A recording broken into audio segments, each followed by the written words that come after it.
নূর নবীর আগমনে খুশির জয়গান বলেন নূর নবীর আগমনে যার উসিলায় সৃজন হলো যার উসিলায় সৃজন হলো তামাম জাহান নূর নবীর আগমনে খুশির জয়গান বলেন নূর নবীর আগমনে খুশির আরে যার উসিলায় সৃজন হলো যার উসিলায় সৃজন হলো তামাম জাহান নূর নবীর ও মনে খুশির জয়গান বলেন নূর নবীর খুশির জয় নবীন প্রবীণ সবাই মিলে হরে আগোয়ান মা আমেনার কোলে দেখো নবী দু জাহান সুবহানাল্লাহ বলেন নবীন প্রবীণ সবাই মিলে হরে আগোয়ান মা আমেনার কোলে দেখো নবী দু জাহান মা আমেনার কোলে দেখো নবী দু জাহান সেই নবীজির খুশি হয় সেই নবীজির আগমনে বলেন সেই নবীজির আগমনে জুলুস করে নবীর আশিকান নূর নবীর আগমনে খুশির জয়গান বলেন নূর নবীর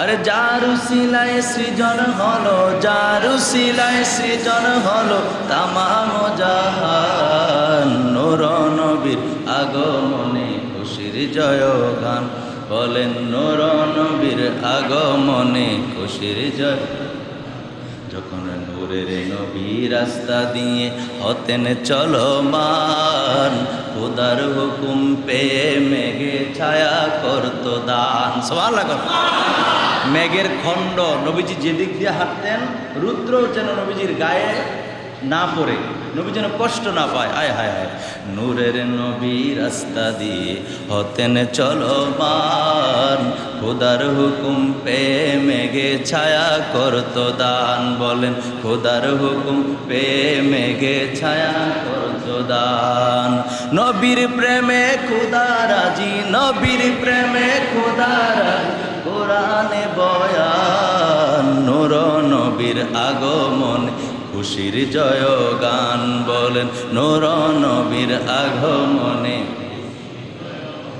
যার উসিলায় সৃজন হলো যার উসিলায় সৃজন হলো তামাম জাহান নূর নবীর আগমনে খুশির জয়গান বলেন নূর নবীর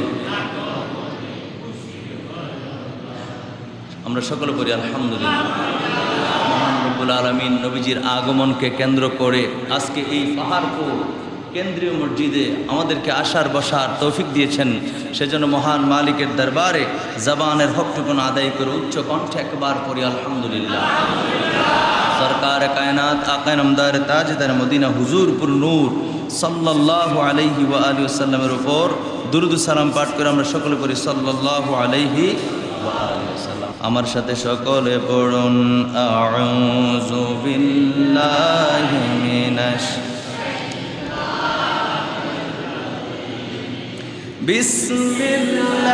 বিসমিল্লাহির রহমানির রহিম আল্লাহু আকবার ওয়া ইযা আখাযাল্লাহু মিযাকান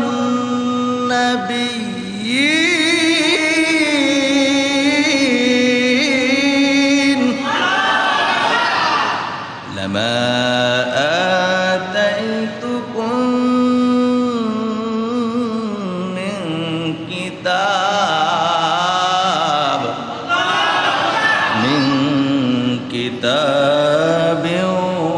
ওয়া হিকমাহ আল্লাহু আকবার বলেন ইলা আখিরিল আয়াতিল কারীম আল্লাহ পাক রব্বুল আলামিন সূরা আল ইমরানের 81 নম্বর আয়াত কারিমার মধ্যে স্পষ্ট ভাষা আল্লাহ বলেন আয়াতের শুরুতেই বলেন ওয়াইদ আখাযাল্লাহ আল্লাহু আকবার বলেন ওয়াইদ আখাযাল্লাহ আমার আল্লাহ কয় স্মরণ করুন সেই দিনের কথা সুবহানাল্লাহ কোন দিনের কথা আল্লাহ পাক রব্বুল আলামিন নবীজির আগমন, আমরা আজকে নবীজির আগমনকে কেন্দ্র করে এখানে উপস্থিত হয়েছি, ঠিক কিনা? আল্লাহ স্বয়ং রব্বুল আলামিন ও নবীজির আগমনকে কেন্দ্র করে কোরআনে বলছেন, কি বলছেন? ওয়া ইয আখাযাল্লাহু মিসাকান নাবিয়্যিন, জোরে কন্যা সুবহানাল্লাহ। স্মরণ করুন যখন মহান রব্বুল আলামিন নবীগণ থেকে অঙ্গীকার নিয়েছেন, মিসাকান নাবিয়্যিন। ঈদে মিসাক, এই দিবসকে বলা হয় মিসাকের দিন। রূহের জগতে, কোন জগতে? এটা কিন্তু রূহের জগৎ নয়, এটা দুনিয়া। এটা কি? দুনিয়া। রূহের জগৎ থেকে আপনি আমি মায়ের গর্ভে আসছি, এরপরে দুনিয়া আসছি, এরপরে আবার কবরে যাব।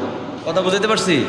ওই রূহের জগতে যখন আপনি আমি পৃথিবীর সকল রূহগুলো এক জায়গা ছিল, তখন মহান রব্বুল আলামিন ওই রূহগুলোর থেকে জিনাদেরকে নবী হিসাবে, রাসূল হিসাবে দুনিয়াতে প্রেরণ করবেন। নবী এবং রাসূলদেরকে আমার আল্লাহ পাক রব্বুল আলামিন তিনাদেরকে স্পেশাল একটা বৈঠক করেছেন, একটা মিটিং করেছেন, যেটা বলেন সুবহানাল্লাহ। এটা বলছেন ওয়া ইয আখাযাল্লাহু মিসাকান নাবিয়্যিন। স্মরণ করুন যখন আল্লাহ পাক রব্বুল আলামিন নবীগণ থেকে অঙ্গীকার নিয়েছেন।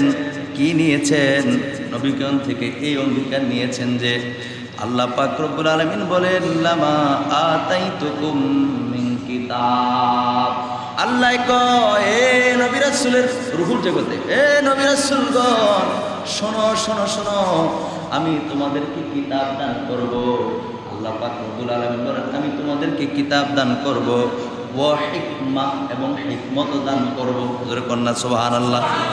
আল্লাহ কয় এই অঙ্গীকার নিছে নবীগণ থেকে, আপনারা আমার থেকে নেয় নাই, নবী এবং রাসূলগণের রূহ থেকে স্বয়ং রব্বুল আলামিন বলছেন, এ নবী, এ রাসূলগণ, তাদেরকে ডেকে আমার আল্লাহ বলছেন যে যে আমি তোমাদেরকে কিতাব এবং হিকমত দেব। জোরে কন্যা সুবহানাল্লাহ। তো অঙ্গীকারটা কি নিছে? সামনের দিকে ফললে বোঝা দেব। আল্লাহ পাক বলেন, সুম্মা জাআকুম রাসূল।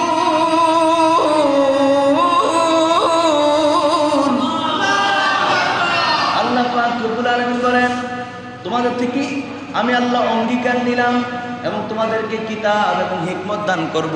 তবে অতঃপর যখন আমার রাসূল আসবেন, আমার হাবিব আসবেন, কিসের জন্য আসবেন? মুসাদ্দিকাল লিমা, জোরে জোরে বলেন না সুবহানাল্লাহ। তোমাদের সাথে যা কিছু রয়েছে এগুলোর সত্যায়ন করার জন্য আমার হাবিব যখন আসবেন, জোরে বলেন না সুবহানাল্লাহ। হাবিব বলতে আমাদের নবী, নবী মুস্তাফা মুহাম্মদুর রাসূলুল্লাহ সাল্লাল্লাহু আলাইহি সাল্লাম, জোরে বলেন সুবহানাল্লাহ। আল্লাহ বলেন যে তোমাদের সাথে যা কিছু রয়েছে এগুলোকে সত্যায়ন করবেন। রাসূল একজন আসবেন, আমি আল্লাহ একজন রাসূল প্রেরণ করব। সেই রাসূল তোমাদের সময় যদি আসে এবং তোমাদের মাঝে আমি আল্লাহ যা কিছু দান করব এগুলোকে সত্যায়ন করবে। জোরে কন্যা সুবহানাল্লাহ। আমার ভাইয়েরা, আমার বন্ধুরা, এরপরে তাদের থেকে এই অঙ্গীকার নিছে, কি নিছে? লিমা মাআকুম লা তুমিনুন্না। আল্লাহ পাক রব্বুল আলামিন বলেন, তোমাদের সময়ে মনে করেন আদম আলাইহিস সালাম আসছে পৃথিবীতে। এরপরে কি? আদম আলাইহিস সালামের সন্তানের একজন নবী ছিল, তিনার নাম হলো শীস আলাইহিস সালাম। কি আলাইহিস সালাম? পর্যায়ক্রমে শীস আলাইহিস সালাম। এরপরে ধারাবাহিকভাবে আসতে আসতে ইব্রাহিম আলাইহিস সালাম, এরপরে মুসা আলাইহিস সালাম, এরপরে দাউদ আলাইহিস সালাম, সুলাইমান আলাইহিস সালাম, ঈসা আলাইহিস সালাম, ইয়াহইয়া আলাইহিস সালাম, আইয়ুব আলাইহিস সালাম, ইয়াকুব আলাইহিস সালাম। এইরকম ভাবে আল্লাহ পাক রব্বুল আলামিন যত নবী রাসূল দুনিয়াতে প্রেরণ করেছেন, আল্লাহ বলেন আমি তোমাদের থেকে এই অঙ্গীকার নিলাম, তোমাদের সময়ে যদি আমার হাবিব, আমার বন্ধু নবী আসে, তাহলে তোমরা তার উপরে ঈমান আনবা। জোরে কোন সুবহানাল্লাহ। আমরা আমাদের নবীর উপর ঈমান আনছি না? নাকি শুধু পড়ছি লা ইলাহা ইল্লাল্লাহ মুহাম্মাদুর রাসূলুল্লাহ পড়ছি না? তাহলে আল্লাহ ছাড়া কোনো মাবুদ নাই, এই সাক্ষ্য দেওয়ার পাশাপাশি আমরা বলেছি মুহাম্মদ সাল্লাল্লাহু আলাইহি ওয়াসাল্লাম আল্লাহর রাসূল। জোরে বলেন সুবহানাল্লাহ।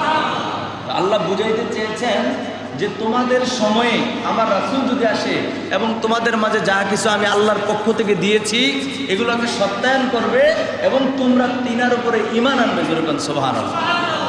এরপর আর কি করবে? আল্লাহ বলেন ওয়ালা তানসুরুন্নাহ। এবং আমার বন্ধু নবীকে সাহায্য করবে, সহযোগিতা করবে। জোরে কন্যা সুবহানাল্লাহ। সহজে বোঝার জন্য বলতেছি, এইরকম উপমা দেওয়া ঠিক কিনা আমি জানি না। মনে করেন আপনাদের মধ্যে ইমাম সাহেব, উনি হল ইমাম সাহেব, পেশ ইমাম, আমি হইলাম খতিব। জুমার দিনের খেতাবতের দায়িত্বে আমার, ঠিক না? খেতাবতের দায়িত্ব মানে খুতবার দায়িত্ব, বয়ানের দায়িত্ব, জুমার দিনের জুমার নামাজের দায়িত্ব আমার, ঠিক আছে না? এখন আমি আসার পরে এখন উনি যদি আমাকে সহযোগিতা না করে, আপনার কিন্তু সবাই মুসল্লি, কোনো ভেদাভেদ নেই, মুসল্লি সবাই কি মুসল্লি। এখন উনি যদি আমার সহযোগিতা না করে, মনে করেন মহব্বত করে এটা আগাই দিছে, হুজুর কি লাগবো, কিতাব দ্বারা রাখবেন নাকি, এই যে এই বিষয়গুলো আমাকে হেল্প করতেছে, এই জিনিসটা আগাই দিছে, মানে এটা আগাই নেওয়া দেয়া উনি ওনার মতো করে ওদিকে হাঁটতেছে, ওদিকে যাইতেছে, মানে আমার অসুবিধা করতেছে। তাহলে কি আমার জন্য সুবিধা হবে না অসুবিধা হবে? আমি যেটা চাচ্ছি আর বিপরীত করলে আমার সুবিধা হবে না অসুবিধা হবে? তাহলে আল্লাহ পাক রব্বুল আলামিন এমন এক কথা বলছেন যে আমার মাহবুব নবী যখন যাবে তিনার উপর তো ঈমান আনবে এবং তিনাকে সহযোগিতা করতে হবে। বলেন সুবহানাল্লাহ। এখন যদি নবী রাসূল, অন্যান্য নবী রাসূলরা বলে আমিও তো নবী, আল্লাহ পাঠাইছে, আমিও তো রাসূল, আমার আল্লাহ রাসূল বানাইয়া পাঠাইছে, ঠিক আছে? আপনি নবী সাহেব আসছেন তো কি হয়েছে, আপনার জায়গায় আপনি, আমার জায়গায় আমি, তাহলে কি এটা সহযোগিতা হইতো? আল্লাহ একটা অঙ্গীকার নিয়েছে রূহের জগতে, আল্লাহ অঙ্গীকার নিয়েছে বড়, আমার বন্ধু নবী যখন যাবে তখন তার উপরে তোমরা ঈমান আনবে, দায়িত্ব ছেড়ে দিয়ে রাখো তোমার দায়িত্ব, আমার দুজাহানের বাদশা নবী আসছে, সুতরাং তিনি এখন নবী, তুমি নিজেও তিনার উপর ঈমান আনতে হবে এবং তিনাকে সহযোগিতা করতে হবে। বলেন সুবহানাল্লাহ। কথাটা বুঝছেননি? মোটামুটি বুঝাইতে পারছি কিনা জানেন? এই কথাটা বুঝতে পারছেন? এই কথাগুলো কার? নবীর এই যে আগমন, আল্লাহ নবীরে পাঠাইব, এই পাঠানোর কথা, দুনিয়াতে যে আগমন করবেন এই কথাটা কোরআনের মধ্যে কে বলছে? আল্লাহ আল্লাহর ভাষায় কোরআন দ্বারা আমাদেরকে জানাই দিয়েছেন যে আমার বন্ধু নবী দুনিয়াতে আমি প্রেরণ করব, তিনি হলেন দুজাহানের বাদশা। জোরে বলেন সুবহানাল্লাহ। ভাইরা আমার, বন্ধুরা আমার, এই গেল সূরা আলে ইমরানের 81 নম্বর আয়াতে কারিমা। যদি আপনি সূরা সাফ নামে একটা সূরা আছে, এটা 6 নম্বর আয়াত পড়েন, তাহলে আরেকটু ক্লিয়ার হবে। আমি গত জুমার দিন বলেছিলাম যে সমস্ত নবী এবং রাসূলদের কাজ ছিল আপনার আমার নবীর প্রশংসা করা। বলেন না সুবহানাল্লাহ। নবীর উম্মতদেরকে, মনে করেন ঈসা আলাইহিস সালাম তার উম্মতদেরকে নিয়ে এক জায়গায় বসছে, মূসা আলাইহিস সালামের সময়ে, ওনার সময় ওনার উম্মতদের নিয়ে বসছে, আল্লাহর প্রশংসার পাশাপাশি তিনারা বলতেন এমন একজন নবী আসবেন, তিনার শান, তিনার মান, তিনার মর্যাদা আল্লাহ এত এত দিবেন, সেই নবীর, আপনার আমার নবীর অনেক প্রশংসা করতেন। বলেন সুবহানাল্লাহ। এটা কোরআন থেকে দেখেন, সূরা সাফ আয়াত নাম্বার 6, আল্লাহ পাক রব্বুল আলামিন আয়াতে কারিমার মধ্যে কি বলছে জানেননি? ঈসা আলাইহিস সালাম তিনি তিনার উম্মতের সঙ্গে বলছেন, ঈসা আলাইহিস সালামের কথাটা আল্লাহ কোরআনে কোট করছেন এবং কোরআনের মাধ্যমে জানিয়ে দিয়েছেন। ঈসা আলাইহিস সালাম কি বলছে? وذكر عيسى عليه السلام ميلاد خاتم نبينا صلى الله عليه وآله وسلم। ঈসা আলাইহিস সালাম তিনি তিনার উম্মতের কাছে শেষ নবী, খাতামিন নবী, কি বলছে? খাতামিন নবী, শেষ নবী সম্পর্কে এইভাবে প্রশংসা করলেন, এইভাবে বর্ণনা করলেন, এইভাবে আলোচনা করলেন। কিভাবে? আমার ভাইয়ের, আমার বন্ধুরা, তিনি বললেন যে ইনদা উম্মতি কি ফারিহাম বিকৌলিহি মুবাশশিরা, তিনি বলছেন বিকৌলিহি মুবাশশিরা বিরাসূলিন, তিনি বলছেন এ আমার উম্মতেরা শোনো শোনো রে, এমন একজন নবী শেষ জমানায় আমি ঈসা নবীর পরে আসবেন, যেই নবী হলো মুবাশশিরা বিরাসূলি, যিনি হলো সুসংবাদ দানকারী। জোরে জোরে বলেন সুবহানাল্লাহ। যিনি হলেন সুসংবাদ দানকারী। শুধু তাই নয়, ইয়াতি মিন বাদি, তিনি আমি ঈসা নবীর পরে আসবে দুনিয়াতে। এটা ঈসা আলাইহিস সালাম বলছেন তিনার উম্মতের কাছে, কোরআন থেকে জানতে পারলাম। ঈসা আলাইহিস সালাম উম্মতের কাছে কয় এমন একজন নবী আমার পরে আসবেন, যিনি হবেন সুসংবাদ দানকারী। শুধু তাই নয়, তিনি আমার আগে আসেন নাই, এখনো আসবেন না, তিনি আমার পরে আসবেন। এবং তিনি বলে দিলেন মিন বাদি, তিনি আমার পরে আসবেন, তো বলছেন ইসমুহু আহমদ, এবং তিনার নাম হলো আহমদ। জোরে জোরে বলেন সুবহানাল্লাহ। আহমদ, বুখারী শরীফের মধ্যে একটা হাদিসে মুবারাকা রয়েছে, নবী করিম রউফুর রহিম সাল্লাল্লাহু আলাইহি ওয়া আলিহি ওয়াসাল্লামার এই হাদিসখানা বুখারী শরীফের প্রথম খণ্ডে 501 পৃষ্ঠার মধ্যে রয়েছে। রাসূল সাল্লাল্লাহু আলাইহি ওয়াসাল্লাম বলেন, আমাকে আল্লাহ পাক রব্বুল আলামিন 5টা বিশেষ নাম দিয়েছে। কয়টা? জোরে কোন কয়টা? আমার বিশেষ 5টা নাম আছে। এর মধ্যে সর্বপ্রথম নবী সাল্লাল্লাহু আলাইহি ওয়াসাল্লাম বলেছেন আনা মুহাম্মাদুন, আমি নবীর এক নাম হলো মুহাম্মদ। এরপরে নবীজি বললেন ও আহমাদু, দ্বিতীয় নম্বরে নবীজির নাম যেটা বলছেন সেটা হলো আহমদ। জোরে জোরে কোন সুবহানাল্লাহ। তো ঈসা আলাইহিস সালাম আমাদের নবীজির নাম আসমানে হলো আহমদ। আসমানে কি? অনেকে দেখবেন নামের সাথে রাহে আহম্মদ, রাহে না? কবির আহম্মদ, কবির আহম্মদ, এরকম আছে না? হুমায়ুন আহমদ আছে না? এটা আহম্মদ হবে না, হবে আহমদ। বলেন আহমদ, বলেন না, মোহাব্বত করে বলেন, এটা নবীজির নাম, এই হিসাবে বলেন, বলেন আহমদ, এটা হলো সঠিক উচ্চারণ। আপনি আহম্মদ, কত বিশ্রী ব্যাপার। নাম এখন থেকে যদি কেউ রাখেন, রাখবেন আহমদ। কি রাখবেন? আহমদ। মনে থাকবো? তাহলে নবীজির এক নাম হলো আহমদ, আসমানে নবীজির নাম কিন্তু আহমদ। তো ঈসা আলাইহিস সালাম বলেছেন আমার পরে যেই নবী আসবেন এই নবীর নাম হলো আহমদ। জোরে জোরে কোন সুবহানাল্লাহ। ভাইরা আমার, বন্ধুরা আমার, কোরআনুল কারীমের মধ্যে এইভাবে পর্যায়ক্রমে ঈসা আলাইহিস সালাম আমাদের নবীজির আগমন নিয়ে বলছে। এখন নবীজি দুনিয়াতে আসেন নাই, তখনও আমার আল্লাহ নবীজির আগমনের আলোচনা জারি রাখছেন। নামাজ নাই তিনাদের সময়, আমরা যেরকম পুরো 1 মাস রোজা রাখছি, এই 1 মাস রোজা কোনো নবী রাসূল পালন করে নাই। আপনার আমারে দিছে নবী মুহাম্মদুর রাসূলুল্লাহ সাল্লাল্লাহু আলাইহি ওয়াসাল্লামের কারণে। যেরকম সুবহানাল্লাহ। অন্যান্য নবীদের সময় ছিল 1টা রোজা, 2টা রোজা, এরকম। বুঝাইতে পারছি? এইরকম ছিল। কিন্তু আপনারা আমার দিছে পুরো 1 মাস নবীজির খাতিরে, যেন আমাদেরকে আমাদের অতীতের ভুলভ্রান্তিগুলি মাফ করে দিয়া আল্লাহ আমাদেরকে জান্নাতি বানাই দিতে পারে। কন্যা সুবহানাল্লাহ। এই জন্য আপনারা আমার জন্য দয়াল নবীজির খাতিরে 1 মাস রোজা দিয়েছেন। তাহলে অন্যান্য নবী এবং রাসূলরা ছিল না নামাজ, ছিল না রোজা, ছিল মানে অল্প ছিল, বললাম না 1টা বা 2টা এরকম রাখতো পুরো বছরে। কথা বুঝাতে পারছি? আর আপনাকে আমাকে নবীজির কারণে 1 মাস রোজা তো পাইছি, শুধু তাই নয়, আমরা 5 ওয়াক্ত নামাজ পাইছি। তো অন্যান্য নবী এবং তিনার উম্মতেরা যখনই নির্দিষ্ট সময় একত্রিত হইতো, আল্লাহর প্রশংসার পরেই নবীজির প্রশংসা করতে। বলেন সুবহানাল্লাহ। এটাই ওনাদের ইবাদত ছিল, এটাই ওনাদের কাজ ছিল। এখন এগুলো তো আমি না, সব নবীরাই কিন্তু পড়ে। দুঃখের বিষয় হলো মানে না, মানতে চায় না। এই কথাগুলো তো আমি নিজের থেকে বানায় বলতেছি। কথাটা বুঝতেছেন? এই কথাগুলো আমার বানানো কথা নয়। কেমন কথা একটাবার চিন্তা করে দেখেন। সমস্ত নবী এবং রাসূলগণ আপনার আমার নবীজির আগমনের কথা বলেছেন, আপনার আমার নবীর প্রশংসা করেছেন, আর আপনি আমি করলে দোষ হয়ে যায়? আশ্চর্য, আজীব ব্যাপার। নবীজির প্রশংসাই তো আমরা করবো। নবীজির প্রশংসা যারা করবে, নবীর কোনো লাভ হবে না, লাভ হবে আপনার আর আমার, আপনার আর আমার। আপনি প্রশংসা করলেও যা হবে আমার নবীর, আপনি প্রশংসা না করলেও আমার নবীর কিছু হবে না। আপনি করলেও নবীর কিছু হবে না, না করলেও কিছু হবে না। তো করলে কি হবে? আপনার আমার জবান পবিত্র হবে, আপনি আমি দামি হব দুনিয়া এবং আখিরাতে। বলেন না সুবহানাল্লাহ। কারণ নবীজির শান মান আপনি বাড়ান নাই।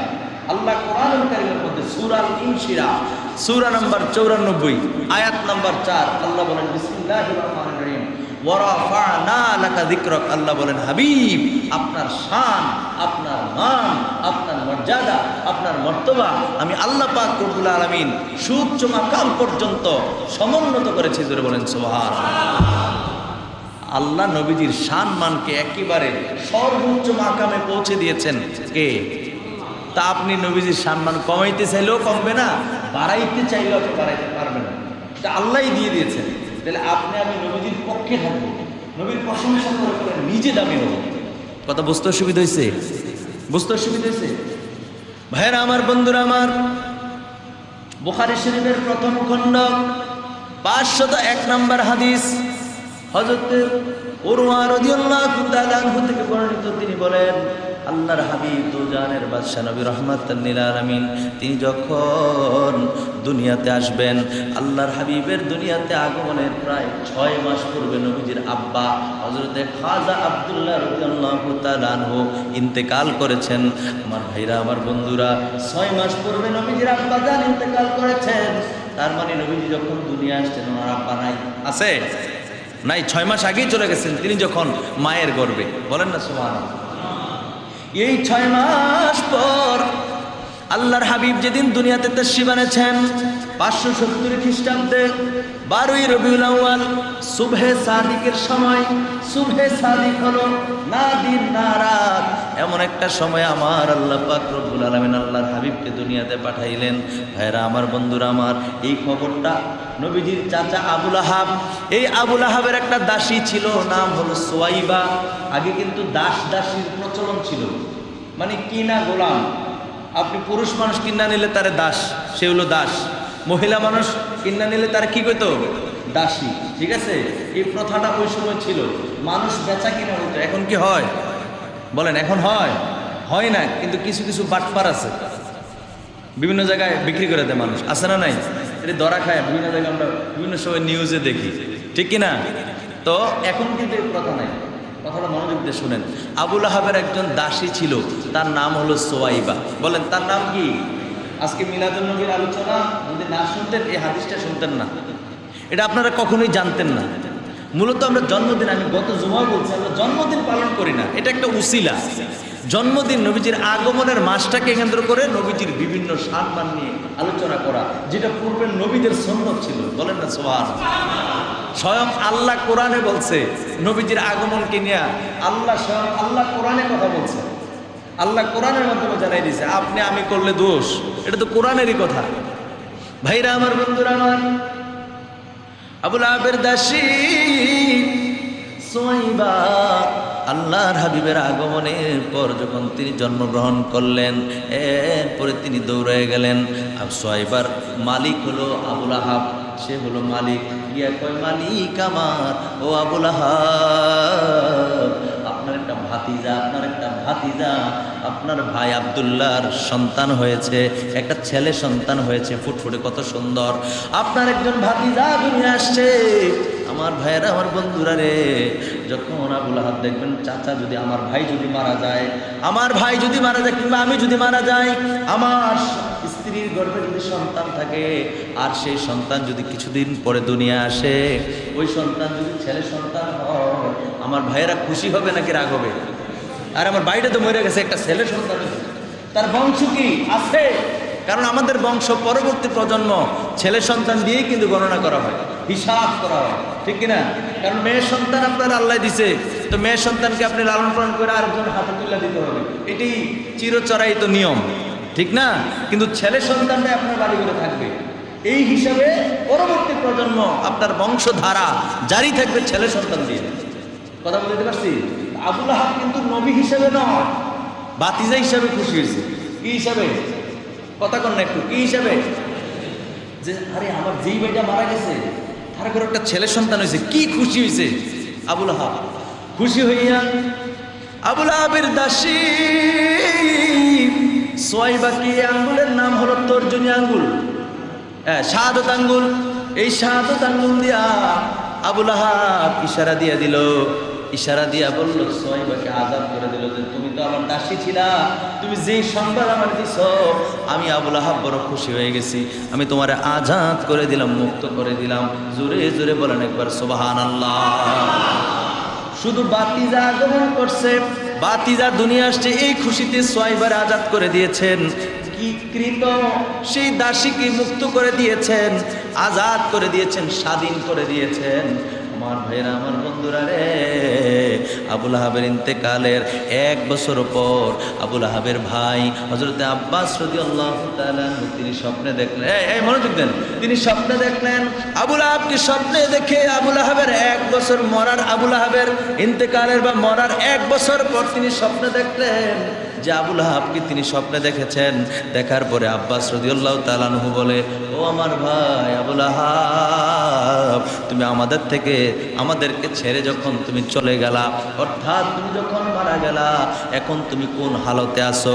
এই আবুল আহাব ডাক দিয়া কয়, ভাই রে, আমি তোমাদের থেকে আসার পরে আমার অবস্থা ভালো না, খুবই শোচনীয়। আমার উপরে আল্লাহ পাক রব্বুল আলামিনের আযাব প্রতিনিয়ত চলতেছে। তবে প্রত্যেক সোমবারে যেই দিন আমার ভাতিজা মুহাম্মদুর রাসূলুল্লাহ সাল্লাল্লাহু আলাইহি ওয়া আলিহি ওয়াসাল্লাম দুনিয়ার বুকে তাশরীফ এনেছেন, ওই দিন ভাতিজা হিসেবে আমি খুশি হয়েছিলাম এবং এই আঙ্গুল দিয়ে ইশারা দিয়া আমি আমার দাসীকে মাফ করে দিয়েছিলাম, আজাদ করে দিয়েছিলাম, মুক্ত করে দিয়েছিলাম, স্বাধীন করে দিয়েছিলাম। যার কারণে সপ্তাহের মধ্যে যখন সোমবার হয়, সোমবার আসলে আমার আল্লাহ পাক রব্বুল আলামিন এই তর্জনী আঙ্গুলের মাথার মধ্যে পানি দিয়া দেয়। যেরকম সুবহানাল্লাহ, কি দেয়? পানি দেয়। পানি, এমন পানি যেই পানিটা আমি মুখে দিয়া তৃষ্ণা নিবারণ করি এবং আমার কবরের আযাব আমার আল্লাহ হালকা করে দেয়। বলেন সুবহানাল্লাহ। আমি আমার বাপ দাদার গল্প বলতেছি না। বুখারী শরীফের প্রথম খণ্ডে 5001 নম্বর হাদিস, 5001 নম্বর হাদিস বুখারী শরীফের প্রথম খণ্ডের হাদিস। ভাইরা আমার, বন্ধুরা আমার, এই আবুল আহাব সে সোমবারে, প্রত্যেক সোমবার, সপ্তাহের প্রত্যেক সোমবারে সে এই আঙ্গুল দিয়া তার পানি আসে, সে পানি খেয়ে তৃষ্ণা নিবারণ করে এবং আল্লাহ পাক রব্বুল আলামিন তার কবরের আযাবকে হালকা করে দেয়। বলেন সুবহানাল্লাহ। কাজটা কি কারণে দেয়? ওই যে সোয়াইবাকে আজাদ করছিল, মুক্ত করেছিল, বাতিজার আগমনে খুশি হইয়া, সেই কারণে আমার আল্লাহ পাক রব্বুল আলামিন এইটা করেন। বলেন সুবহানাল্লাহ। এখন প্রশ্ন হলো যে একজন কাট্টা কাফের, আবুল আহাব তো 100% কাফের, এতে কোনো সন্দেহ নেই, যার বিরুদ্ধে আমার আল্লাহ কুরআনুল কারীমের মধ্যে একটা সূরাও নাযিল করছে, সূরা লাহাব। বলেন সূরা লাহাব। সূরা লাহাব নামে একটা সূরাও আমার আল্লাহ পাক রব্বুল আলামিন কুরআনুল কারীমের মধ্যে নাযিল করে দিয়েছেন এই কাট্টা কাফের আবুল আহাবের বিরুদ্ধে। সেই আবুল আহাব যদি নবীজির আগমনে খুশি হওয়ার কারণে তার কবরের আযাব হালকা হয়, তার তো ঈমানে নাই, তে তো চিরজাহান্নামী।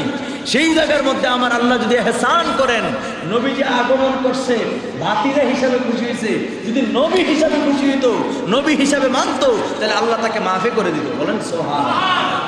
এটাই শরীয়ত, এটাই ইসলাম। এখন এই হাদিসের ব্যাখ্যা আল্লামা ইবনে হাজার আসকালানী রহমাতুল্লাহ আলাইহি, ইবনে হাজার আসকালানী রহমাতুল্লাহ আলাইহি কে জানেন? এখন তো আমি মুহাদ্দিস না, যেহেতু হাদিসের উপর কামিল করছি, আমি মুহাদ্দিস।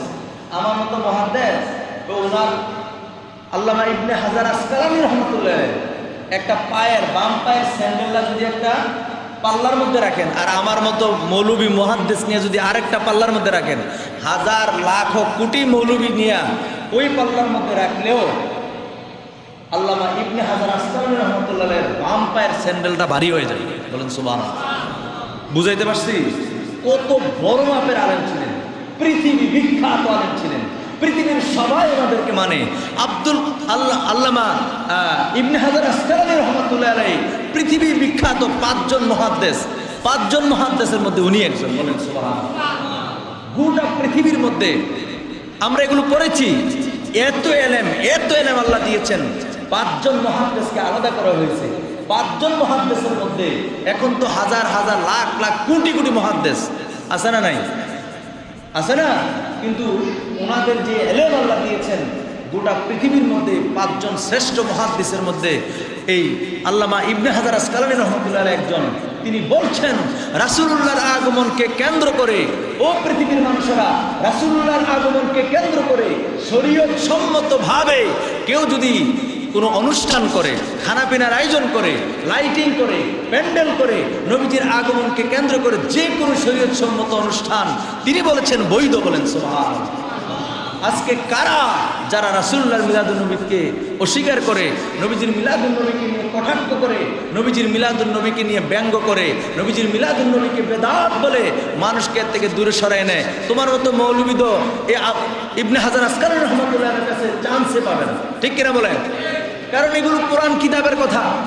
আপনি যদি মুরব্বী না মানেন, এই চলে এই কি হয়েছে তোমাদের, আরেকটা আওয়াজ যেন না শুনি, আমার দিকে দেখো।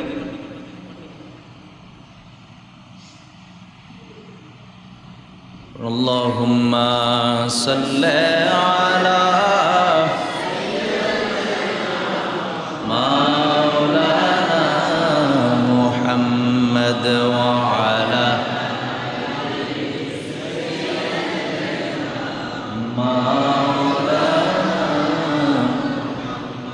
ভাইরা আমার, বন্ধুরা আমার, আপনাদের মনোযোগ আছে? এই আল্লামা ইবনে হাজার আসকালানী রহমাতুল্লাহি তাআলা তিনি তিনার বুখারী শরীফের একটা শরহ ফাথুল বারী শরহে বুখারীর ৭ম খণ্ডে ১২৫ পৃষ্ঠা, কয় পৃষ্ঠা?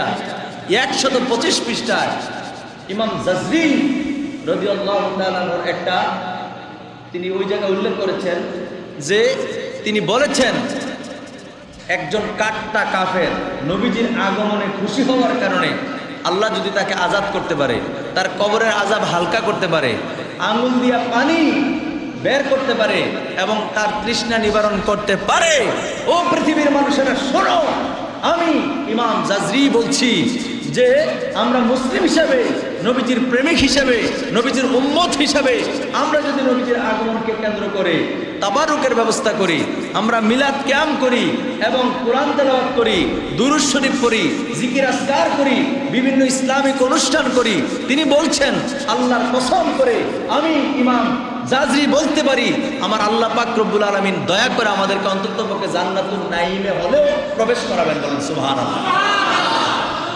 8টা জান্নাত, জান্নাত কয়টা? 8টা, 8টার মধ্যে জান্নাতুন নাঈম নামে একটা।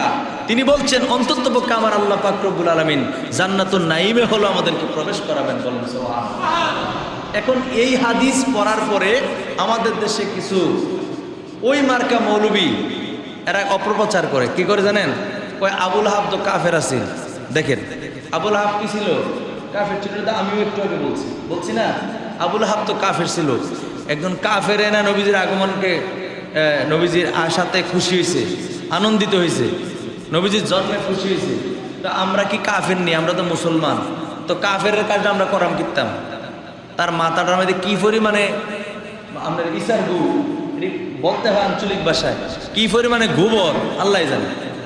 একটা কাফের সে বলছে আবুল আহাব তো কাফের, তো কাফের নবীজির জন্মে খুশি হয়েছে, আমরা এম কিতাম। তো খুশি হওয়ার পরে ফিডা কি একটা বেশি দিচ্ছে না আযাব কম হয়েছে, এটা না দেখবি কথা কেন? খুশি হওয়ার কারণে কি আল্লাহ কি তার ফিডাকে বেশি দিচ্ছে? আপনারা এতক্ষণ হাদিস শুনেন নাই? তারা কি ফিডা দিছে না আযাব কমাই দিছে? আযাব কমাই দিছে না। শুধু তাই না, তৃষ্ণা নিবারণের জন্য আঙুলের মাথা দিয়া পানি জারি করে দিছে। বলেন সুবহানাল্লাহ। এখনো পর্যন্ত চলমান, এখনো পর্যন্ত চলমান। একটা কাফের হইয়া যদি নবীর আগমনে খুশি হইলে আমার আল্লাহ আযাব হালকা করে, বা আমরা ইমানদার হিসেবে নবীর আগমনের এইরকম অনুষ্ঠান জাঁকজমকভাবে সবসময় করা দরকার, ঠিক কিনা বলেন? আমার আল্লাহ আপনাকে আমাকে মাফই করে দিবেন। তাকে তো মাফ করার লাইন নাই, তাতে ইমান আনছে না। ইমান আনলেই আল্লাহ মাফ করতো, বুঝেন নাই? নূহ আলাইহিস সালামের নৌকা উঠলেই না আযাব দিত। এখন নূহ আলাইহিস সালাম আছে নৌকা, আরেক বেড়ায় নিচের থেকে কইতাছে যান ছেড়ে দিলাম, ঠিক আছে, আমার কোনো অসুবিধা নাই, আমার কোনো কি নাই অসুবিধা নাই, আপনি যে নৌকা বানাইছেন এই নৌকাতে আপনিই থাকেন। তো নিচে থেকে কি নাজাতের কোনো আশা করা যায়? কোনো সুযোগ আছে? নবীজির আগমনকে কেন্দ্র করে অনুষ্ঠান করলে পরে আমাদের লাভ হবে। কথা বুঝাইতে পারছি ভাইরা আমার, বন্ধুরা আমার? কেমন নবীর উম্মত হয়েছি আমি আপনাদেরকে কুরআনুল কারীম থেকে সূরা আরাফ, কোন সূরা বলেন? সূরা আরাফ। কোন সূরা? সূরা আরাফ। এটা হলো 7 নম্বর সূরা। 7 নম্বর সূরার 158 নম্বর আয়াতে কারিমার মধ্যে আমার আল্লাহ পাক রব্বুল আলামিন কি বলছে জানেন না? আমার সাথে পড়েন, বিসমিল্লাহির রাহমানির রাহিম।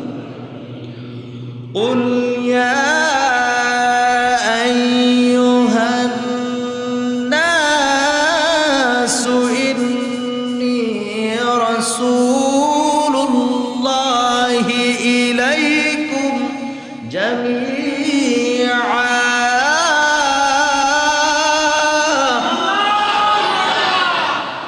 পাক রব্বুল আলামিন এই আয়াতে কারিমার মধ্যে স্পষ্ট করে জানিয়ে দিয়েছেন, পৃথিবীর মানুষেরা শোনো, শোনো রে পৃথিবীর মানুষ, আমি আল্লাহ তোমাদেরকে জানাই দিই, আমার বন্ধু নবী যেমন তেমন নবী না, আমার মাহবুব নবী যেমন তেমন নবী না। আমি আল্লাহ পাক রব্বুল আলামিন 1 লক্ষ মতান্তরে 2,24,000 নবী এবং রাসূল দুনিয়াতে প্রেরণ করেছি। এই মনোযোগ দিয়ে শুনেন, সমস্ত নবী এবং রাসূলদেরকে আমি আল্লাহ পাক রব্বুল আলামিন এক একটা এরিয়ার জন্য পাঠাইছি, এক একটা এরিয়ার জন্য আমি আল্লাহ পাক রব্বুল আলামিন নবী হিসেবে পাঠাইছি। পুরা দুনিয়ার জন্য কাউকে বানাই নাই, কাউরে পুরা দুনিয়ার জন্য আমি আল্লাহ পাক রব্বুল আলামিন পাঠাই নাই। কোন নবীকে আমি আল্লাহ পাক রব্বুল আলামিন অঞ্চলের নবী বানায় পাঠাইছি, কোন নবী হলো গোত্রীয় নবী, একটা গোত্রের জন্য একজন নবী পাঠাইছে, কোন একজন নবী হলো বংশের জন্য একটা বংশের জন্য। বনি ইসরাইল এটা একটা বংশের নাম। এই বনি ইসরাইলের মধ্যে অসংখ্য নবী রাসূল আমার আল্লাহ দুনিয়াতে পাঠাইছেন, বলেন সুবহানাল্লাহ। আমার আল্লাহ পাক রব্বুল আলামিন কই, ও পৃথিবীর মানুষেরা শোনো, অন্যান্য যত নবী রাসূল আমি আল্লাহ পাক রব্বুল আলামিন দুনিয়াতে প্রেরণ করেছি, সমস্ত নবী এবং রাসূলদেরকে আমি আল্লাহ পাক রব্বুল আলামিন এক একটা পর্যায়ে পাঠাইছি। কেউ গোত্রের নবী, কেউ বংশের নবী, সহজ করে বোঝার জন্য বলছি, কেউ গ্রামের নবী, কেউ থানার নবী, কেউ ডিস্ট্রিক্টের নবী, কেউ বিভাগের নবী, কেউ রাষ্ট্রের নবী, কেউ কয়েকটা রাষ্ট্রের নবী। এইভাবে পর্যায়ক্রমে আমি আল্লাহ পাক রব্বুল আলামিন দুনিয়াতে নবী এবং রাসূলদেরকে পাঠাইছি। কিন্তু আপনার আমার নবীর শানে আল্লাহ বলছেন, আল্লাহর কোরআন সূরা আরাফ আয়াত নাম্বার 158 আল্লাহ বলেন, কুল ইয়া আইয়ুহান নাসু ইন্নী রাসূলুল্লাহি ইলাইকুম জামিআ। আল্লাহ কয়, পৃথিবীর মানুষেরা শুনে রাখো, আমার নবী কোনো ইউনিয়নের নবী নয়, আমার নবী কোনো গোত্রের নবী নয়, আমার নবী কোনো বংশের নবী নয়, গ্রামের নবী নয়, থানার নবী নয়, ডিস্ট্রিক্টের নবী নয়, বিভাগের নবী নয়, রাষ্ট্রের নবী নয়, কয়েকটা রাষ্ট্রের নবী নয়। আমার আল্লাহ পাক রব্বুল আলামিন বলেন, আমার বন্ধু নবী শুধু আরবের নবী নয়, তিনি হলেন সমস্ত যুগের, সমস্ত রঙের, সমস্ত বর্ণের, কুল কায়নাতের সমস্ত মানুষের নবী বানায় আমি পাঠাইছি। কথা কি আমার না আল্লাহ? কথাটা কি আমার না আল্লাহ? আরে মিয়া, আপনি নবীর এমন নবী পাইলেন আপনার মন মরা। কই নবী তো এই মাসে আইছে, কই তোর আর কোন কথা বাস না, নবী আইছে তো কি হয়েছে? হেতার ঘুমে ধরছে, বুঝেন নাই? হেতে এগুলোর মধ্যে নাই, তুমি বুঝতেছো না, না চাইতে পাইছো তো সেই জন্য মর্ম নাই, সেই জন্য বুঝতেছো না, আন্দাজ নাই। কেমন নবীর উম্মত তুমি? যে নবীর উম্মত হওয়ার জন্য সমস্ত নবী এবং রাসূলেরা আল্লাহর দরবারে ফরিয়াদ করেছে, আল্লাহর দরবারে ফরিয়াদ করেছেন, দরখাস্ত করেছেন, আল্লাহ আখিরি নবীর উম্মত বানাও, আল্লাহ শেষ নবীর উম্মত বানাও। আরজি করেছেন, ফরিয়াদ করেছেন, দরখাস্ত করেছেন, অনুরোধ করেছেন, আল্লাহর দরবারে আবেদন করেছেন। আমার আল্লাহ মঞ্জুর করেন নাই। সমস্ত নবী এবং রাসূলদের পক্ষ থেকে একজন নবীকে আল্লাহ সিলেক্ট করেছেন, তিনি হলেন হযরত ঈসা আলাইহিস সালাম। জোরে বলেন সুবহানাল্লাহ। কেমন নবী আপনার আমার নবী? কেমন নবী? সমস্ত নবী এবং রাসূল কে আমার আল্লাহ যে মর্যাদা দিয়েছেন তার চেয়ে অনেক অনেক কোটি গুণ বেশি মর্যাদা দিয়া আমার আল্লাহ আপনার আমার নবীকে বানাইছেন, পাঠাইছেন। বলেন সুবহানাল্লাহ। ওই নবীটা কার? বলেন আমার। মহব্বত করে বলেন আমার। বলেন ওই নবী কার? মহব্বত করে মায়া করে বলেন আল্লাহ শোনেন দেখেন। বলেন ওই নবী কার? আমার জিনিসের জন্য আমার মায়া বেশি, আমার নবীর জন্য আমারও দরদ হবে বেশি। যখন আমার নবীকে আমার বলবো, দুজাহানের বাদশা নবীকে আমার নবী বলবো, তখন দেখবেন একটা ভালোবাসা পয়দা হয়েছে, একটা মায়া মায়া অন্তরের ভিতরে হয়েছে। কথা কয় না? ঠিক কিনা বলেন? ভাইরা আমার, বন্ধুরা আমার, সেই দুজাহানের বাদশা নবীজি দুনিয়াতে তাশরীফ এনেছেন, যেমন তেমন কথা নয়। সেই নবীজির আগমনের মাহফিলে আপনি আমি যে আসতে পারছি, এতে আমরা খুশি নাকি নারাজ? বন্ধুরা আমার, ভাইরা আমার, অসংখ্য জায়গায় আল্লাহর হাবিবের শান নিয়া আমার আল্লাহ পাক রব্বুল আলামিন অসংখ্য আয়াতে কারিমা নাযিল করেছেন। আমি শুধু একটা আয়াতে কারিমা তুলে ধরছি যে নবী রাহমাতাল লিল আলামিনকে আল্লাহ কত মর্যাদা দিয়েছে, ঠিক না? শুধু একটা আয়াতে না তুলে ধরছি, একটু আগে দুইটা আয়াত পড়ছি। এরকম অসংখ্য আয়াতে কারিমা আল্লাহর হাবিবের শানে আমার আল্লাহ পাক রব্বুল আলামিন নাযিল করেছেন। বলেন সুবহানাল্লাহ। প্রিয় বন্ধুরা আমার, ভাইয়েরা আমার, আল্লাহ পাক রব্বুল আলামিন দু জাহানের বাদশা নবী রাহমাতাল লিল আলামিন নবীজিকে কাল হাসরের ময়দানে এমন এক জায়গা আসীন করবেন যেখানে আর কেউ থাকবে না, যেটাকে বলা হয় মাকামে মাহমুদ। কি বলা হয়? মাকামে মাহমুদ। ওই জায়গার মধ্যে পৃথিবীর আর কেউ থাকবে না। ওই জায়গার মধ্যে শুধুমাত্র কেবলমাত্র একমাত্র আপনার আমার নবী থাকবেন। জোরে বলেন সুবহানাল্লাহ। আপনি জানেন মিশকাত শরীফের 515 পৃষ্ঠা, বুখারী শরীফের প্রথম খণ্ড 501 পৃষ্ঠা হাদিস, আল্লাহ নবী বলেন হাসরের ময়দানটা এমন ভাবে সাজানো হবে। রাসূল বলেন ওয়ানাল হাশিরু আল্লাযী ইউহশারুন নাস আলা কদামাইয়া। বুখারী শরীফ হাদিস। নবীজি বলছেন আমি নবীর নবুয়তের কদমের নিচে সবাইকে একত্রিত করা হবে। বলেন সুবহানাল্লাহ। আপনি বলতেছেন হাসর, আচ্ছা হাসরের কথা শুনলে একটা শরীরে একটা কাঁপ দিয়ে ওঠে না? কথা কোন কাঁপ দিয়ে ওঠে না? আরে যে ময়দানটা দুনিয়ার 50,000 বছর সমান হবে একদিন, যেই ময়দানের মধ্যে জমিন হবে তামার জমিন, সূর্য থাকবে মানুষের মাথার উপরে। এখন সূর্য আছে 9,30,00,000 মাইল উপরে। আল্লাহু আকবার। 9,30,00,000 মাইল উপর থেকে, 9,30,00,000 মাইল উপর থেকে, ওখান থেকে সূর্য দুনিয়াতে যখন আলো দেয়, সে আলোটা জমিনে পড়তে 8 মিনিট 20 সেকেন্ড লাগে। কত উপরে সূর্য! কিন্তু হাসরের ময়দানে সূর্য থাকবে একদম মানুষের মাথার উপরে। ভাইরা আমার, বন্ধুরা আমার, ওই হাসরের ময়দান, যেই ময়দানে সবাই থাকবে উলঙ্গ। সবাই থাকবে কি?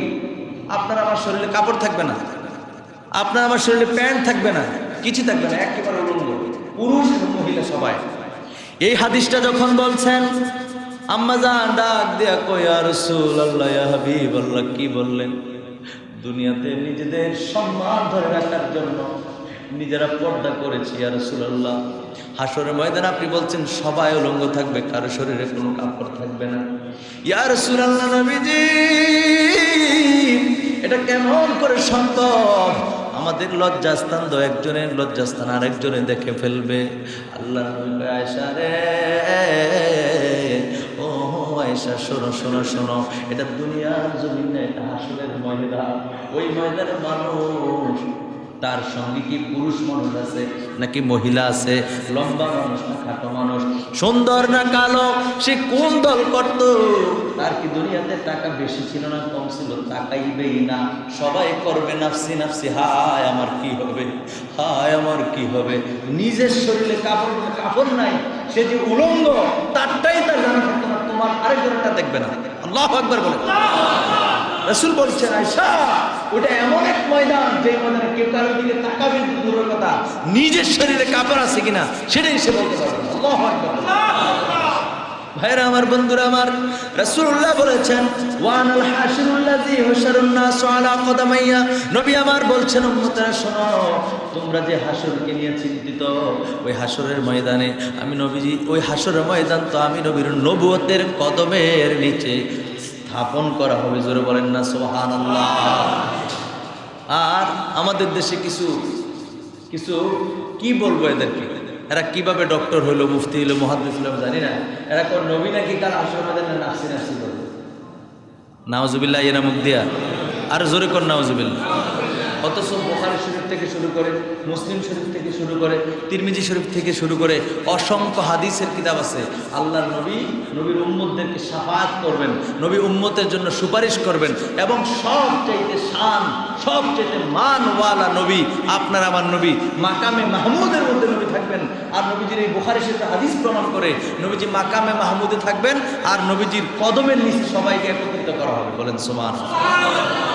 আর ওই মৌলবী কয় নবীজি শাফাআত করতে পারবে না, নিজেই নাফসি নাফসি করবে। জোরে কর নাউজুবিল্লাহ।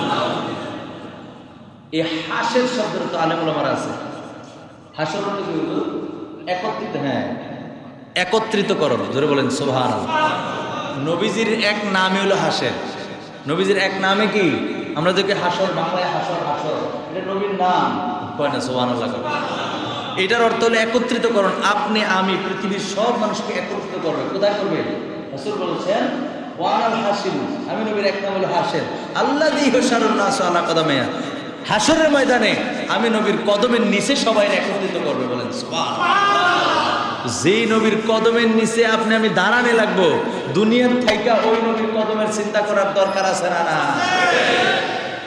জান্নাত জাহান্নামের ভয় করার আগে, জাহান্নামের ভয় করার আগে, হাসরের ময়দানের ভয় করার আগে নবীজির কদম কেমনে পাওয়া যায়, নবীর সাথে প্রেম কিভাবে করা যায়, নবীর সাথে মহাব্বতের ডুরি কিভাবে বাঁধা যায়, ওটা চিন্তা করেন। যেমন আপনি আমি দিল্লিতে গিয়েছি বাদশাহ শাহজাহানের বাড়িতে। বাদশাহ শাহজাহানের তাজমহল করছে। এটা কার জন্য? মমতাজের জন্য। কার জন্য? সারে কইতেছে মমতাজ, কথা ঠিক। তাহলে এখন আপনাদের কাছে আমার প্রশ্ন, গিয়েছি অনেক সুন্দর, পৃথিবীর বহু জায়গা থেকে এই জায়গার মধ্যে মানুষ আসে, বিভিন্ন রাষ্ট্র থেকে শুধু দেখার জন্য আসে। কথা বলছেন? অনেক মানুষ, সব সময় প্রতিনিয়ত মানুষ আসতেছে যাইতেছে এইরকম, বুঝছেন, দেখার জন্য মানুষ আসে। এখন আমার প্রশ্ন হলো, এত সুন্দর করে এই যে তাজমহল বানাইলো বাদশাহ শাহজাহান, কার জন্য? মমতাজের জন্য। তাজমহল দেখার জন্য পৃথিবীর এত রাষ্ট্র থেকে মানুষ আসে। এখন তাজমহল দামি না মমতাজ দামি? কথা কন, বুঝা কই? দামি কি তাজমহল না মমতাজ? তাজমহল কেমনি দামি হইল? যার জন্য এটা বানানো হয়েছে সে দামি। বাদশাহ শাহজাহানের কাছে বলেই একটা দামি জিনিস গিফট করছে। কথা কন, তার জন্য বানাইছে। এ কথাটা আপনাকে মনে হয় যে আমি নিজের মন গড়া কথা বলতেছি এরকম মনে হয়? বাদশাহ শাহজাহানের কাছে মমতাজ দামি বলেই সে সুন্দর একটা তাজমহল তার বানাইছে, তার জন্য বানাইছে। কথা বুঝতে পারছি? এটা কেন বললাম? এটা উপমা দেওয়ার জন্য, বোঝানোর জন্য। তো তাজমহল দেওয়ার জন্য সবাই পাগল, কিন্তু যার জন্য বানানো হয়েছে সেই তো দামি ছিল। আপনি হাসরের ময়দানকে নিয়ে কান্দেন, আপনি হাসরের ময়দানকে নিয়ে আপনি চিন্তিত, অবশ্যই চিন্তিত হবেন। আমি বলি না চিন্তিত না হওয়ার জন্য, আমি বলি আপনি চিন্তিত হন, কিন্তু তার আগে যেই নবীর কদমের নিচে হাদিস, যে নবীর কদমের নিচে হাসর ময়দান হবে, ওই নবীর কদমের চিন্তা করার দরকার আছে না? না। আগে নবীজির কদমে থাকেন, আগে নবীজির দামানে থাকেন, আগে নবীর সাথে মহব্বত প্রেম ভালোবাসা করেন। এটা কেমনে করবেন? এটা হলো অতিরিক্ত মাত্রায় দুরূদ শরীফ পড়বেন। দুরূদ শরীফ পড়তে থাকেন, হামেশা পড়েন সাল্লাল্লাহু আলাইহি ওয়া সাল্লাম। যখন এই নবীজির কথা মনে হবে পড়ে নেবেন সাল্লাল্লাহু আলাইহি ওয়া সাল্লাম। কথা বুঝতে পারছি? একটা সময় দেখবেন আপনার ভাল লাগে না। এমন কোনো দিন নাই যেই দিন আপনি নবীজির দুরূদ শরীফ পড়েন নাই, এমন কোনো দিনে নাই। একদিন আপনি খুঁজবেন যে আগে তো দুরূদ শরীফ পড়তাম না, এখন কোন দিন পড়ি নাই। দেখবেন যে এরকম কোনো লিস্ট নাই। দেখবেন যে প্রতিদিনই একবার হলো পড়ছেন। কেন? নবীজির কথা স্মরণ হইছে মাত্রই দুরূদ শরীফ পড়ে লিতেছি। তাহলে আপনার আমার সারাদিনে একবার হলো দুরূদ শরীফ পড়া হয়ে যাবে, ঠিক কিনা বলেন? আর ওই সমস্ত আশেক উম্মতদেরকে নবীজি তরায়ে জান্নাতে নিয়ে যাবে, বলেন না সুবহানাল্লাহ।